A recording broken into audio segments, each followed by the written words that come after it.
Friends இன்னைக்கு நாங்கள் வந்து எங்கே வந்திருக்கோம் அப்படின்னா கல்லணைக்கு வந்திருக்கோம். கல்லணையில் இன்னைக்கு கிளைமேட் ரொம்ப நல்லா இருக்குது. ரொம்ப விசிட் பண்ண வேண்டிய பிளேஸ் இருக்குது. கண்டிப்பாக வாங்க. திருச்சியில் இருந்தீங்க அப்படின்னா உடனே வந்து பாருங்க. என்னடா இது ஃப்ரெண்ட்ஸ், நான் இது வந்து அம்மா வீட்டில் திருச்சியில் இருக்கிறப்போ எடுத்தோம். ஆக்சுவலாக பார்த்தீங்கன்னா அன்றைக்கி கல்லணைக்கு போகலான்னு பிளான் பண்ணியிருந்தோம். கிளைமேட் வந்து காலையில் வந்து வெயில் அடிச்சுட்டு தான் இருந்தது. ஸோ போகலாம் அப்படின்னு பிளான் பண்ணிட்டோம். வந்துட்டு இருக்கும்போது பார்த்தீங்கன்னா சரியான ஹெவி ரெயின்.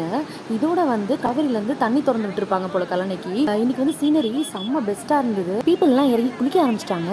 நினைக்கவே இல்லைங்க, இன்னைக்கு டே செம்மையாக அமைஞ்சிருந்தது. இதை பார்க்கணும் அப்படின்ட்டு இருந்திருக்கு பாருங்களேன். மலையோட அந்த தண்ணியோட ஃபோர்ஸ் அதெல்லாம் பார்க்கும்போது செம்ம நேச்சுரல் சீனரியாக இருந்ததுங்க. இதை உங்களோட ஷேர் பண்ணிக்கிட்டதில் கூடுதல் மகிழ்ச்சிங்க.